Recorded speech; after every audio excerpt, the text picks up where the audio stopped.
Today we're going to be talking about the 3 frameworks every mix needs to go through to be considered professional and finished.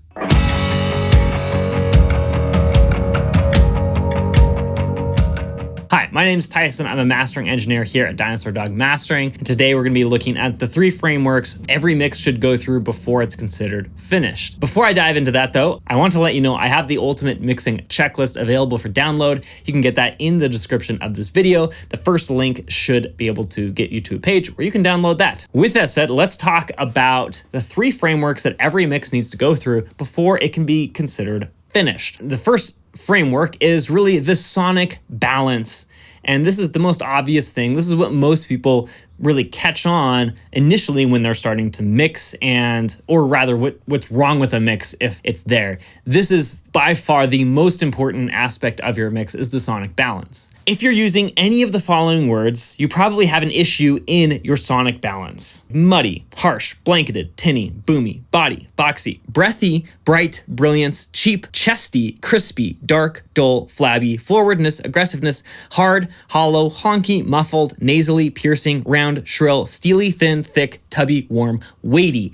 Any of those words are usually related to the sonic balance of a mix. So if you find yourself using any of those words to describe your mix, you're talking about the sonic balance, and also some of them are positive and some of them are negative. So if you want more weight inside of your mix, then you're gonna have to boost the 50 hertz range or so. And so that's just another aspect of the sonic balance that you might need to address. Okay.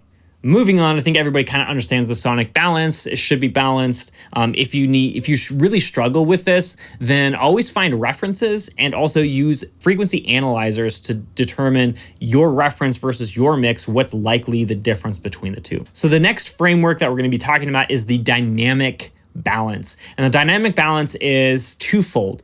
There's microdynamics and there's macrodynamics. So let's start with microdynamics. Microdynamics means that you have enough dynamics in each individual element of itself and also as the mix as a whole. So if I have an over compressed, squashed mix, that means that I likely have very little dynamic range in my choruses or verses. Even amongst like a single element, so say your vocal, for example, if I over compress my vocal, there's not going to be any feeling or emotion. It's going to just kind of sound bleh when it comes to the vocal. You're going to remove that kind of feeling and dynamic push and pull inside of the microdynamics of your mix.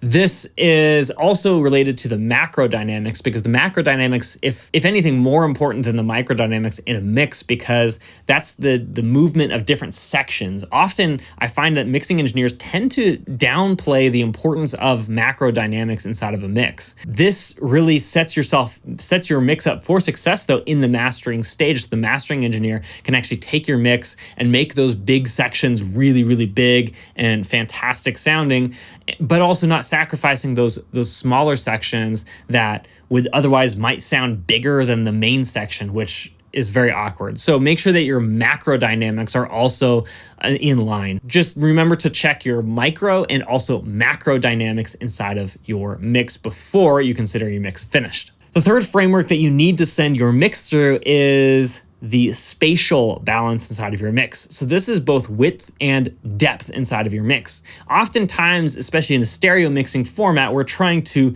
create additional space inside of a mix by increasing either the depth or the width of our mix in order to be able to fit all of our elements in there comfortably, make it sound larger than life, etc. And so when we're talking about creating width in a mix, really we're talking just about panning and also mid-side. So it's really the more stuff that are on the sides of your mix versus the middle of your mix, the wider your mix is going to sound. Oftentimes people will use an LCR panning method, so left, center, right, in order to create the widest sounding mix possible, because that will allow them to reduce essentially the amount of energy that's sitting in the middle of the mix and therefore make their mix sound wider than it actually is. I would encourage you to probably stay away from any stereo widening plugins. Generically, that is what they're doing, is some sort of panning and other effects to just try to create additional wideness,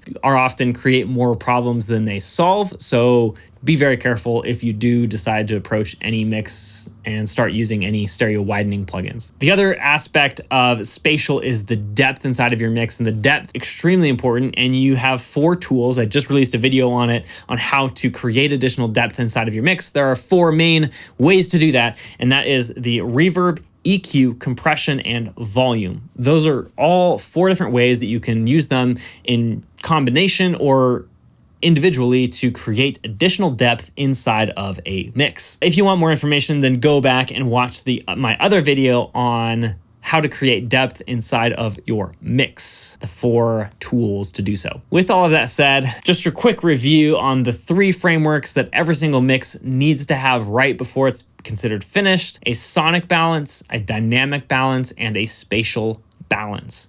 Okay. With that said, thanks for watching. If you found this at all helpful, don't forget to subscribe, as I release videos every Monday, Wednesday, and Friday to help you get more professional mixes. Thanks for watching, and I'll see you in the next one.